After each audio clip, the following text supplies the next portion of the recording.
I was doing a show called Real Outdoors, which started out west, doing some shows out west and fishing and hunting, and that just kind of where Real Outdoors started anyway, and then which led to some stuff up in Ontario and Canada, and we kind of hooked up with a contract with through a tourism agency in Canada to do some stuff kind of through the government, and we got a big sponsorship, and so the show became Real Outdoors Ontario for a few years, and scooted around up there quite a bit, and the compilation of all that, got to go to some really cool places out west and fishing and hunting in Arizona and Colorado and California and whatnot, and all great, but all the while, still my favorite place is here in the UP. There's no question. So I want to do something here, plus be able to be home to cut my own grass once in a while.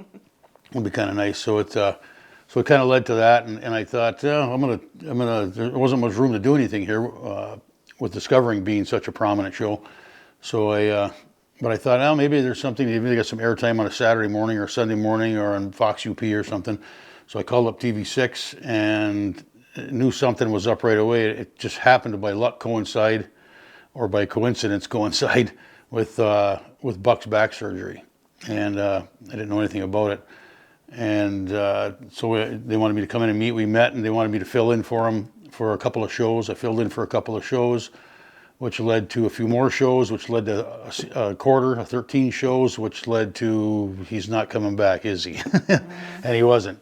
So it ended up being Discovering it. At first, I was Brian from Real Outdoors filling in for Buck on Discovering, and then it just became Discovering. I ended up on Discovering in Buck's place. And 10 years went by in a hurry, which is like a record for me to do any one thing straight through. I tend to get bored fast. A few years I move on to something new, but so it was time to move on from that, and kind of got into the seasoning business from there. I know, because when I first talked to you, I sent you an email, and you emailed me like 20 minutes later, because I was looking for some extra work. It's amazing how that stuff happens, because we had done a show. I did a show with you when you were doing the Upper River deal with the camps in Ottawa.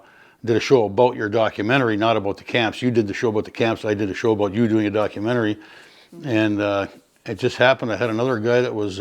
I decided it would be nice to have a hand doing this and have somebody else filming and add more stuff to it and change it up a little bit as well and give some variety.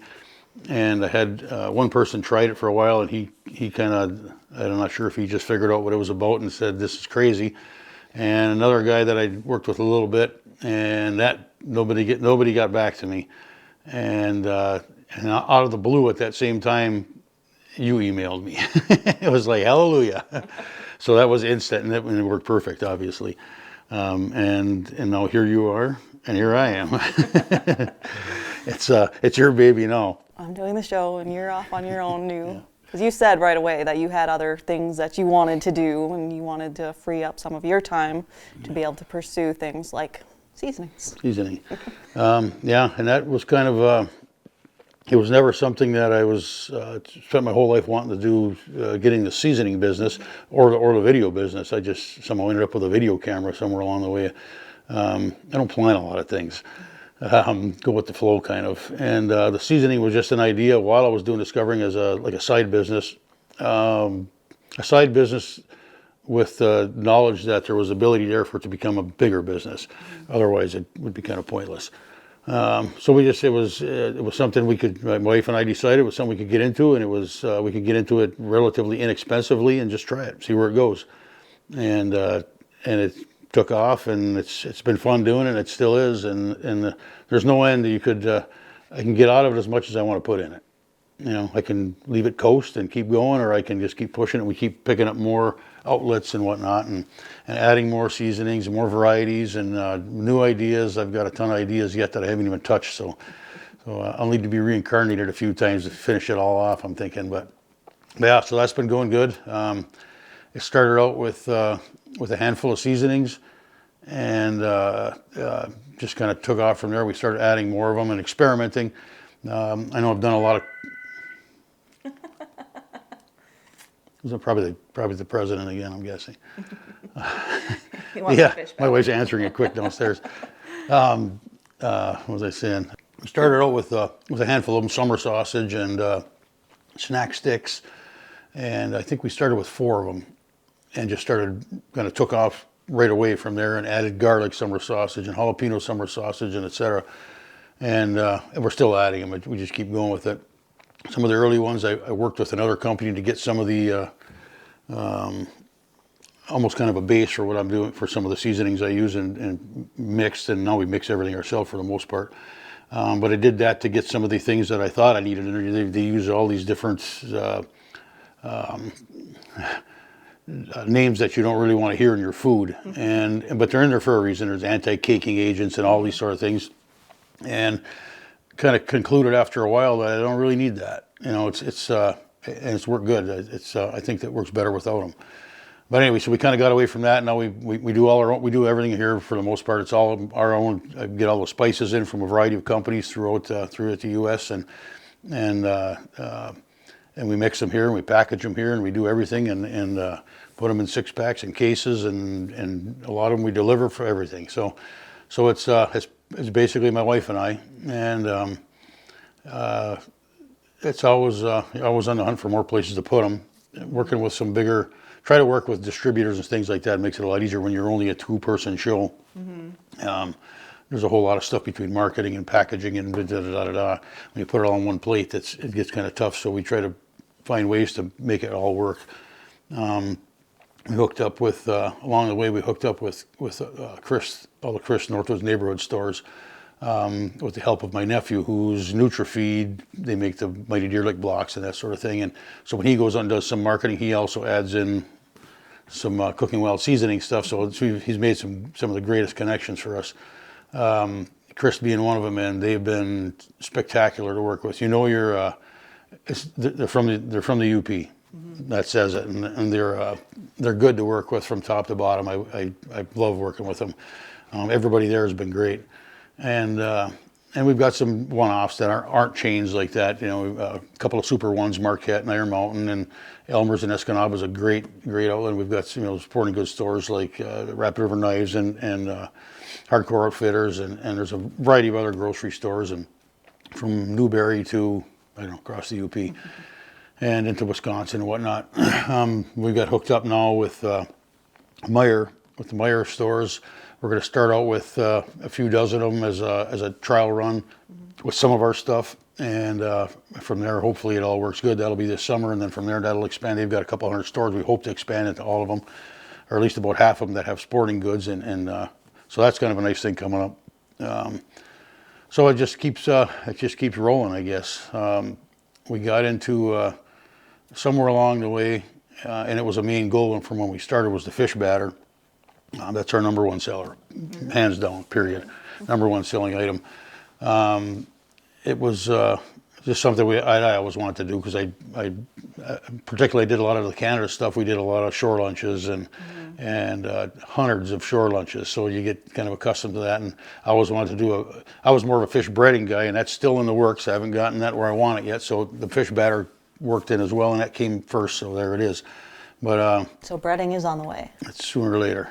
As soon as I can find the right combination, I know what I want, and when I get that, then I'm going to do it. But until then, it's still in here. But the batter worked out really well.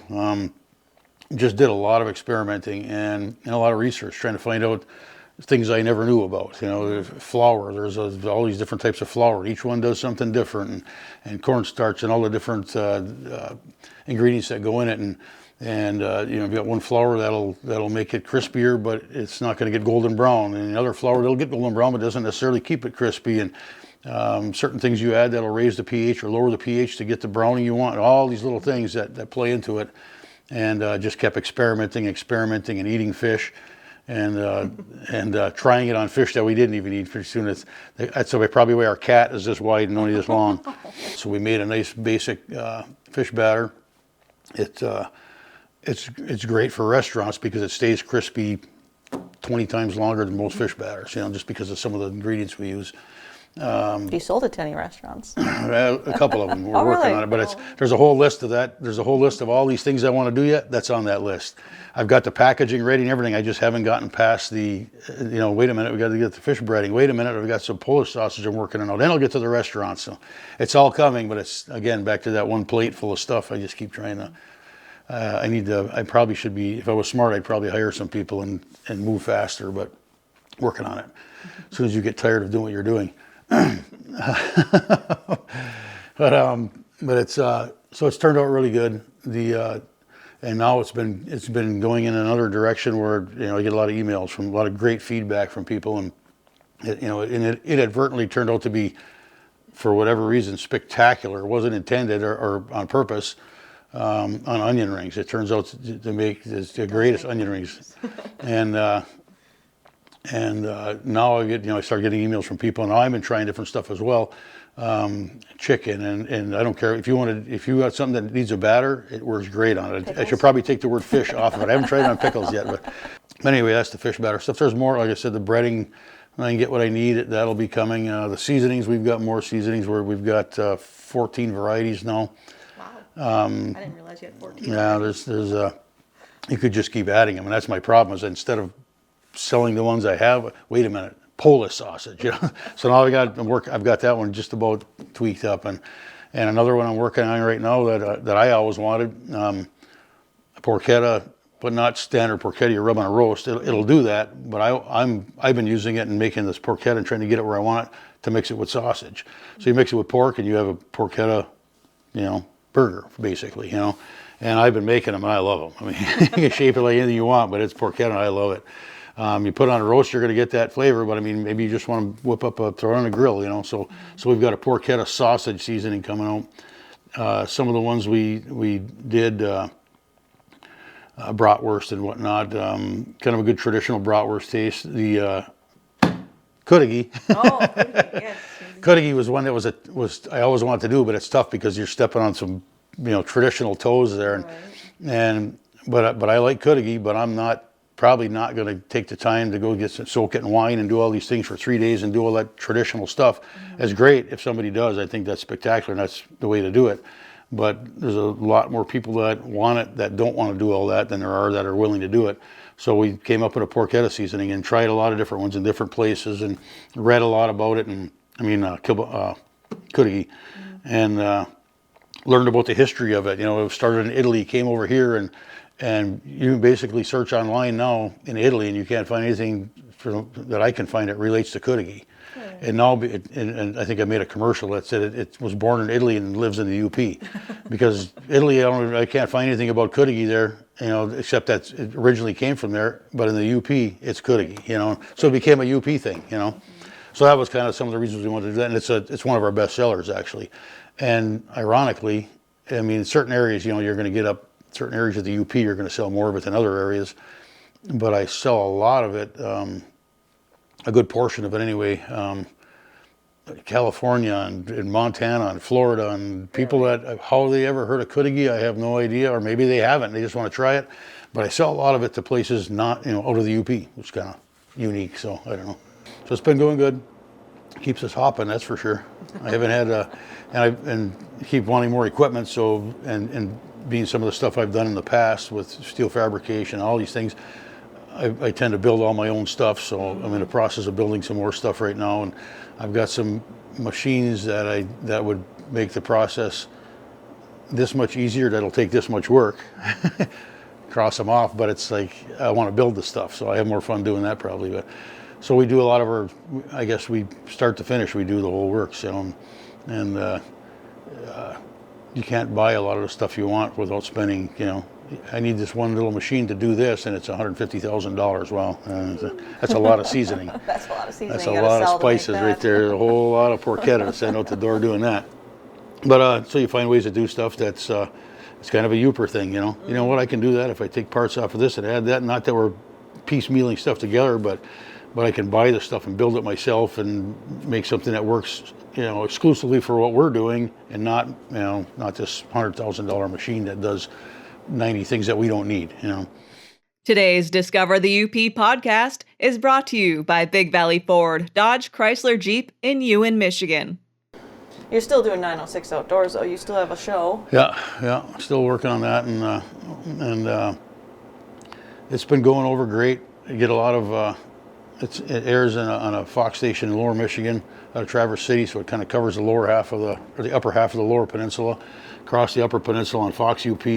and part of that same Traverse City station on the east end, and then NBC out of Rhinelander, where you used to work, and that goes across the top of Wisconsin. And I was for a while on a station out of down by Eau Claire, and covered another big chunk of Wisconsin. But that one it's kind of hard to deal with sponsors that far away and trying to make something happen there. So we worked with these 3 stations. It works great.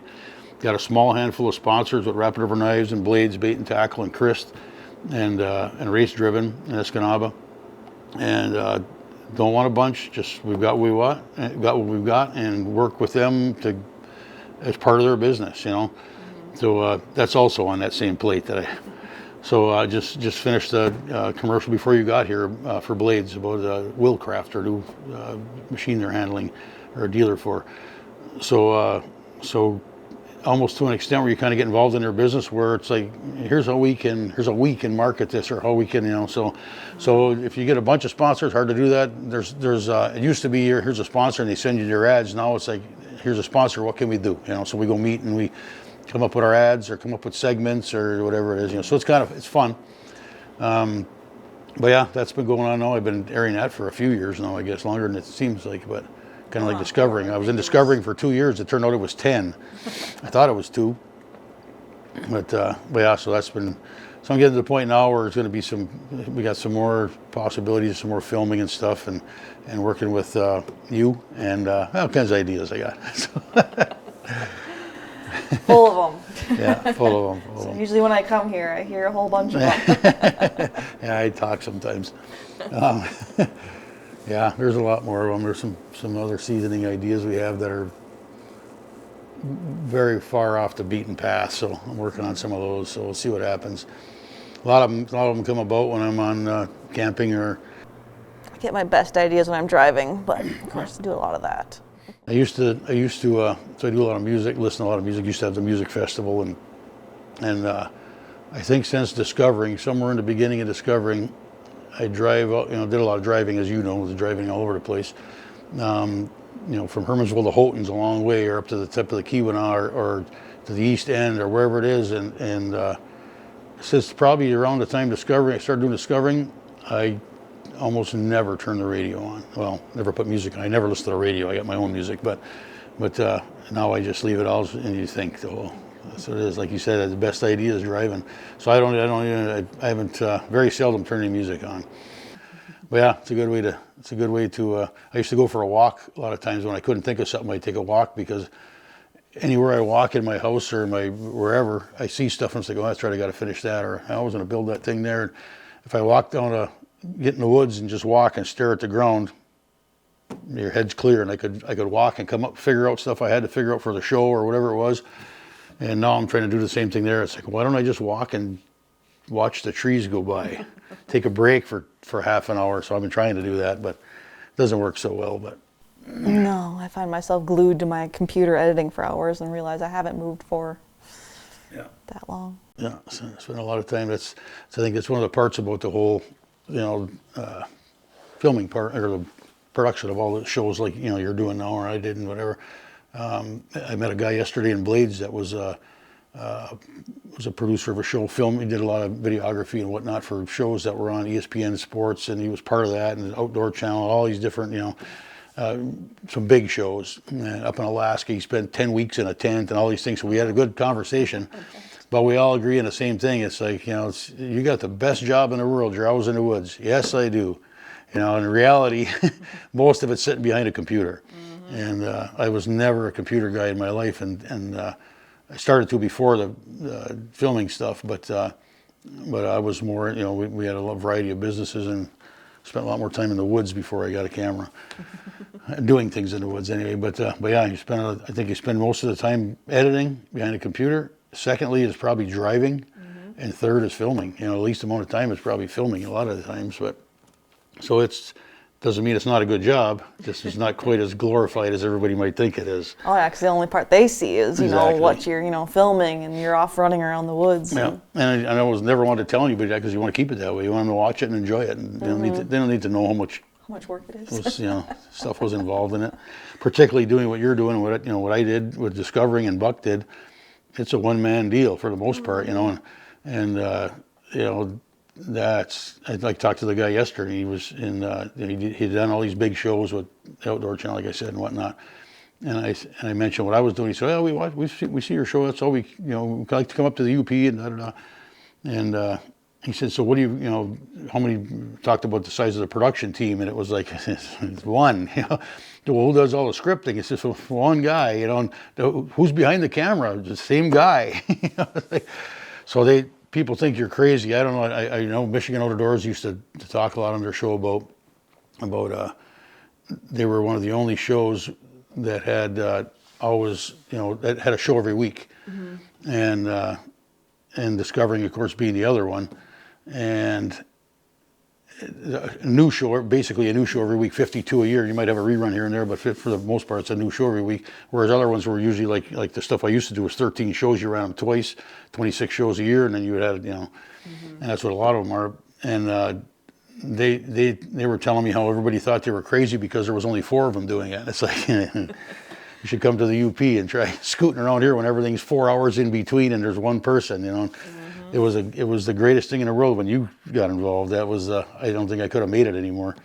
But, so now you're kind of stuck with single-handed, but thank you for this next 2 weeks that I don't have to do a show. I wish I could do more of them, but I get wrapped up in the seasoning stuff, and it's hard to, Mm-hmm. But that's what I do get a lot. I showed up at one shoot and like they were looking in my truck for somebody else in there. Well, where's your camera person? It's like, I am the camera person. Really? Yeah. Or else they think I work for TV6. They're like, oh, so-and-so at the station, this and that. I was like, I don't know, I'm not there. No, I don't know about it. Yeah, I know. I remember I did a show with Jenny and Jordan from Michigan Outdoors. And we did a few of them, and we were bluegill fishing, ice fishing or something. And that was the first time I had done a show with them, and they got there and they're looking around like, well, where's your vehicle? I said, right there. Mm-hmm. There's no stickers or nothing. There's all glorified up here. You look like a billboard going on the road. I'm like, no. They said, well, I can't believe that they don't put, they don't, signage the whole car. It's like, it's my car. Right. So you got to buy your own vehicle? Well, yeah. They said, please tell me you at least supply with the camera gear. I said, no, I don't work for them. This is my own, Mm-hmm. They couldn't believe that, because they've, it's just different with them. And not good or bad. It's just they've got the vehicle. They've got, like most places might, No, but yeah, I've had the same question, like, oh, TV6 provides you with that camera gear. I'm like, no. I was like, I bought this. They're like, how much? I was like, I don't know, $6,000 in my hand. Yeah, exactly. And you can't have one of anything because if it breaks.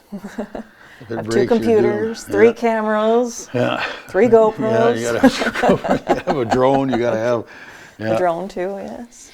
Today's Discover the UP podcast is brought to you by Hardcore Outfitters of Iron Mountain. I still have every camera I ever had except for one. I sold an old Canon XL1 that I used for a while. And I think I had 2 of them. I might even still have one of them. I don't know. Them big Canons. Yeah, I like the Canon XL1. Yeah, it was a good camera. Prior to that, when I first started filming anything, before I was doing television stuff, was I bought a high-8 camera from a guy that was Star Video, Wally Roberts. I worked for him for a little while on Air Mountain, and he's out of Florence. I think he still does video stuff, and a great guy. And he bought the XL1, so he sold me this old high-8 Canon. I still have it. And it was a really good camera.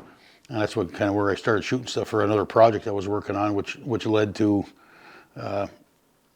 inadvertently television stuff somehow. But I was filming stuff to make a DVD, and a long story, but I was doing somehow got into doing websites at the time, and I did a website for Iron Mountain. It was a outdoor store in Iron Mountain. Mm-hmm. Anyway, Northwoods Outfitters. I did a website for him, and he knew a guy from Crivets, knew him, and he was doing a television show. Mike Mladnick, fishing with Northwoods guide Mike Mladnick, who's still guiding and still great. We're good friends, but he somehow was talking to there and da-da-da, and he said, well, I know a guy with a camera. So he called me up. He said, hey, do you do any television work? I said, absolutely. And I didn't have a clue what that even would entail. Not the slightest clue. I didn't know microphones. So I said, yeah, absolutely. I do television. What do you need? Fishing show. I do television. So I got online. I read everything I could, and I hurried up and bought a cheap microphone and we went out right not long after that. We met once and he said, yeah, let's go do it. So we did a show with Michigan Out of Doors, with a news magazine. And 3 of us went out on the Menominee River. And I had everything ready. And I was trying to BS my way through it. And it worked and everything. But I had a big set of headphones for my stereo on them, big old, look 1972 headphones, you know. And these cheap microphones, and hooked them up. And we were at the truck. I checked everything out. And everybody was mic'd up, everything's working. So I left them big giant headphones behind because I'm not going to wear them all day. They look stupid. And I don't know if it was because of the power dam or what, but there was some kind of interference. So all the audio was a nightmare. And oh my God. And it was the first show. And so I had to make it look good. And I edited and edited. I spent so much time editing that show and trying to get words that I could move around and oh my God. But it worked and they loved it, you know. So I had just enough audio out of it where it's like, I didn't make that mistake anymore. I bought some earbuds and whatever, you know. But yeah, so that's how I started doing it in the first place. I had no intentions of getting that television stuff. Even before that, I've got cameras that, a bunch of little junkers that you use for different stuff. But I've got the first camera that I initially owned, which was when I was a kid. It was an old VHS camcorder, RCA. Still got it in the case downstairs. I don't know why. The one prior to that was my grandpa bought one. He always had to have the newest stuff, and when they were just coming out, and I just got rid of parts of it a while ago here. But it was a big deck that sat on your TV, and you'd play a VCR. When you wanted to go record, it had a big strap on it. And you'd take the whole thing with you, and had a separate camera you'd plug into it. You'd film everything. So I filmed all the 4th of Julys in Hermansville and everything. That big old camera out there. So I guess inadvertently I was doing video long before I ever expected to be doing video, and that was a long time ago. But yeah, so I've still got parts of that camera laying around, so I keep everything. But by the time I started doing it, it went from the high 8 to, I think that first show was probably on that high 8 camera. Okay. Then Wally, the same guy, was doing a project, and he bought a new camera, so I bought his XL1 and got right into the mini DV tapes, which were, you know, now you're doing digital. And that was great until then. SD cards came along. Yeah, and all of a sudden, so yeah, even that seemed like it was spectacular because you had these little tapes, you know. And I still have two Sony cameras that were great cameras that I used for that, and yeah, then all of a sudden it's mini DVs the SD cards, and makes those look archaic, you know. Every time I'd meet up with Buck somewhere, he was. I'd always walk up to him, I'd pop that card out and go, look at that, Buck, it's all on there. Because he always talked about a big wooden tripod and the cameras and going back to the studio and developing film and all this stuff. I can't even imagine, you know. You think, I can't even imagine doing that with one person, much less now it's easy, really, you know, compared to what he did. And so I'd always do that. I'd pop it out and go, look at that, Buck, ain't that something? And he'd swear at me all the time, whatever. But yeah, so it's a lot easier. You know, cameras are small now, and you know. Even shooting stuff with a little Osmo and you know, it shoots, the little camera that big shoots spectacular, you know, phones, I mean. Phones, yeah. I've shot pictured rocks with the phone. Yeah, everybody's a lot of people talk about how their phone shoots so great, and it's like, it costs more than the camera. You know, I could buy a good camera cheaper than that phone, so it better shoot, if you're going to use it for video, it better shoot really good. Today's Discover the UP podcast is brought to you by Cooking Wild Seasonings. The seasoning stuff, and a lot of it comes down to marketing it, of course, and a lot of the marketing is showing people, one of the reasons we started doing it in the first place, back to the seasoning here, is you know, people tend to go and you get a deer and you get it processed and that's all great, and you know, you got a pile of salami made, and now you got 30 pounds of summer sausage in your freezer. It's easy. You know, if you ever made a meatloaf, this is 10 times easier, you know, and that was always the thing, to kind of show people that it's, you know, how easy it is, you know, not to step on the toes of the people that are doing it, because that's what they do, and they do a great job, and the people that bring it there don't necessarily want to do it themselves, you know, but man, there's a lot of them that do it. It's easy. You can tweak it, make it yourself, and I tend to not put a lot in the freezer. I almost never have any salami in the freezer, because I'll just, you know, if there's a party coming up the next day, we're having a football party, I'll mix it up the day before, roll it up like some salamis, and just wrap it up and throw it in the fridge. And in the morning I get up, I put it in the oven real low and let it go, and about halftime you pull it out and let it sit for about 10 minutes. You may never want to eat one out of a freezer again. You know, it's night and day, you know. So, and that's kind of like the saying under make it fresh, make it yours. You know, I make them when I want them. That's when I make them. I don't make meatloaf and throw it in the freezer and take it out 6 months later to eat for dinner, you know, or a burger or anything. You know, it's kind of like that. And also kind of relaying to people that it's not just wild game, you know. I make by far more out of hamburger and just pork than I do out of venison, because venison's not always the easiest to come by. You know? I don't necessarily live in a part of Menominee County where there's a ton of deer by our camp, you know, so we don't get a lot of deer, and particularly when you start experimenting a lot with all different varieties and flavors, and I need a lot of deer. So it's easy. I go buy some hamburger. Hey, it's on sale. I buy some, and bang, I make up some salami and for the game or whatever it is, and same thing with pork. I'll grind my own pork. I'll buy pork butts or whatever. But I mean, you can buy pork sausage, whatever you want, and you know, you want to make some spaghetti. It doesn't have to be, you know, sweet Italian seasoning. Doesn't have to go in there and sit for 3 days or anything. Put it in there, mix it up, and put it in fry it up. You know, it's seasoning. You know, or you can make it in sausages or whatever you want, but that's a big part of it. Is doesn't have to be venison, and it doesn't have, you don't have to make 30 pounds in advance, you know, and you know, it's just better fresh, you know. And you can, you know, even buy in the hamburger and freezing it. It's on sale, buy a bunch, freeze it, but take it out and make the salami when you want to make it. Because as soon as you put it in the freezer, now it's salami, you put it in the freezer and things happen to it, you know, ice crystals forming, all these different things, and it's going to get either wet or, you know, then dried out or different things. And when it's fresh and you slice it open, and it just, you know. We do 5 pounds at a time, like your package says when we do it. And we do throw in the freezer. It doesn't last long. Justin will like eat it all week for lunches and then pull out another pack, and it doesn't. Yeah, it works good making 5 pounds. You don't have to measure anything, but that was one of the key things when we made it. Was I used to buy it in different places, and it's like, okay, I just want to make 2 pounds of it. Mm-hmm. And how much do I put in? Now I got to measure everything in a bag. Okay, there are 16 teaspoons or whatever, and I divide it by, so we make sure and put all that on there. Here's how much to make 1 pound, you know. So if you want to make a pound or 2 pounds or 3 pounds, a lot of times I'll make, you know, 2 pounds of, I'll make 5 pounds, but I'll make 2 pounds of summer sausage, 2 pounds of jalapeno, and you know, half a pound, whatever, you know, 1 pound of garlic or something. But it'll be the same thing. I'll make some, if I'm making, particularly if I'm doing a smoker, so I don't have it all going for just a couple salamis. Mm-hmm. I'll make 5 pounds of it, and I'll throw some in the freezer, and then we take them all we want them. But yeah, it's hard to beat them fresh, you know.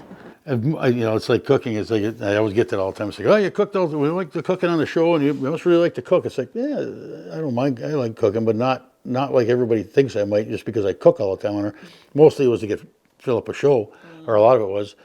But it's not cooking. I like experimenting.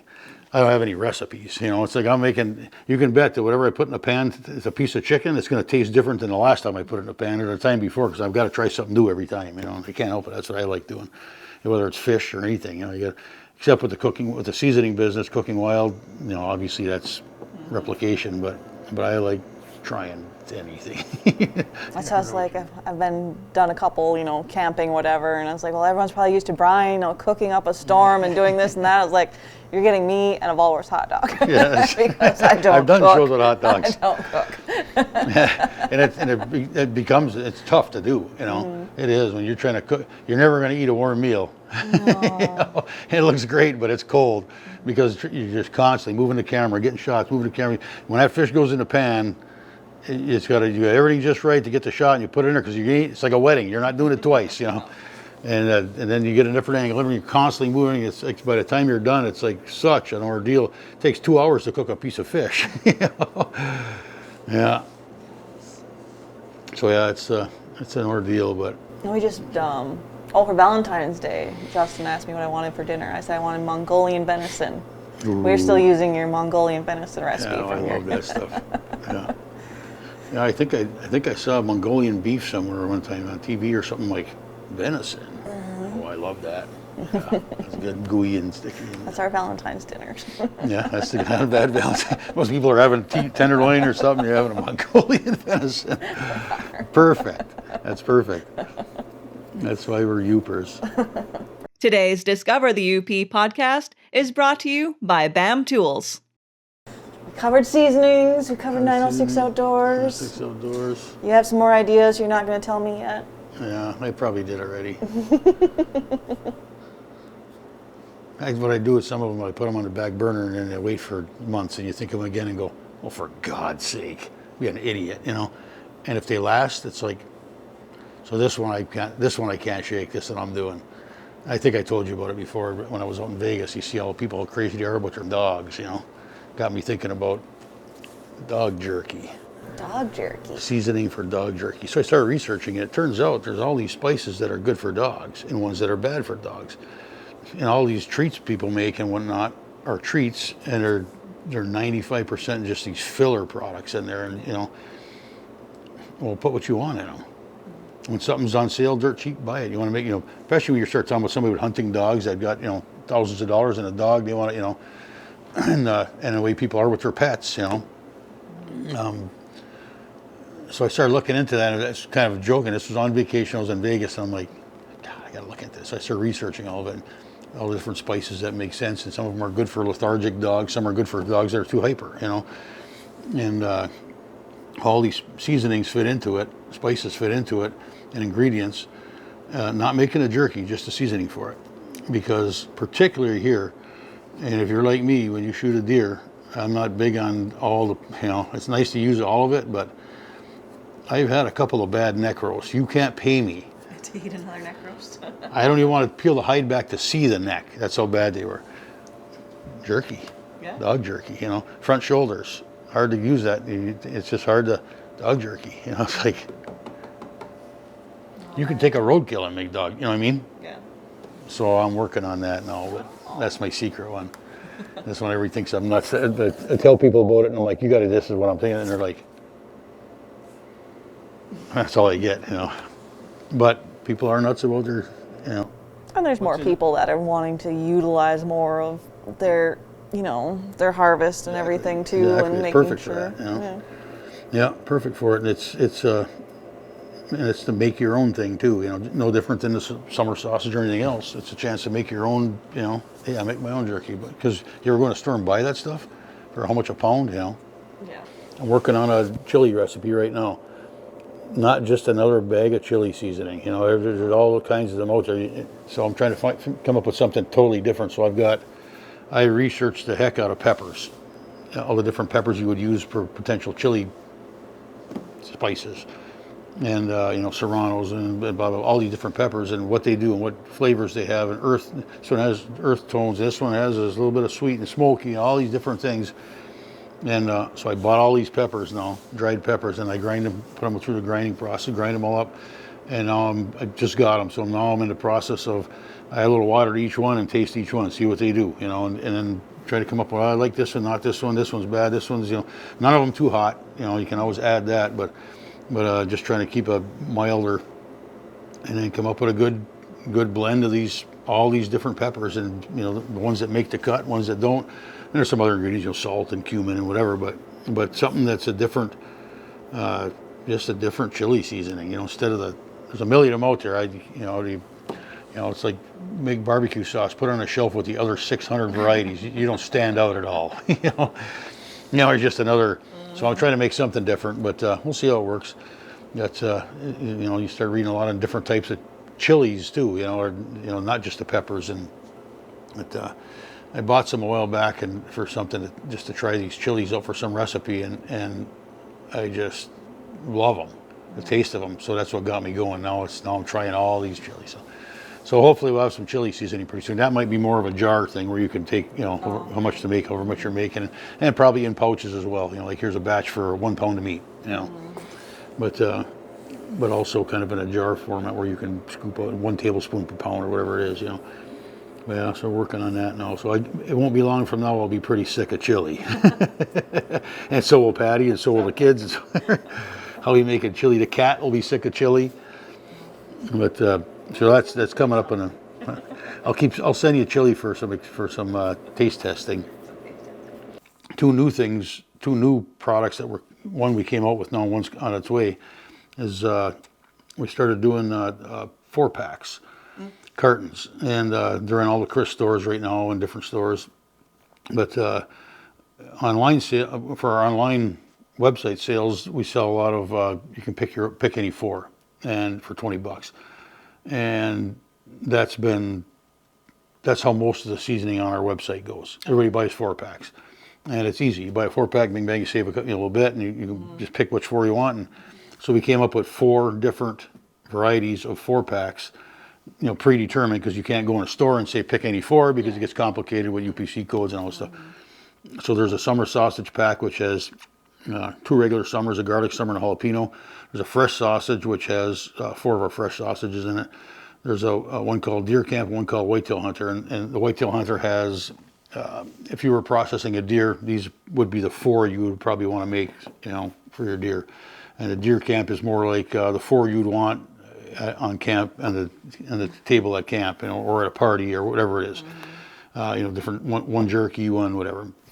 And so we've got the 4-pack cartons. We just came out with them and going good. We're definitely working on putting up some kind of a building. Nothing started yet. Nothing, just still planning. And it's kind of nice that it took us a bit to get to where we start here and we keep expanding and outgrowing different things. And you can do a lot in a small space, but pretty soon you need more storage. And so the more you get to do before building a building, the more you learn. So the more accurate the building becomes. So we've been working on that and. Kind of got some plans laid out. We're just waiting to pull the trigger on it now. So hopefully we put up a building maybe this summer. I'm hoping, spring or summer. I'm hoping. So we'll On see your what happens. property or somewhere No, else? probably right in Hermansville somewhere. Locally. Just it's one of the neat things about it. I had a buddy doing some work with me on it, and we were talking about he was talking about what time do I start and how long do I work today? It's like whatever you want to do.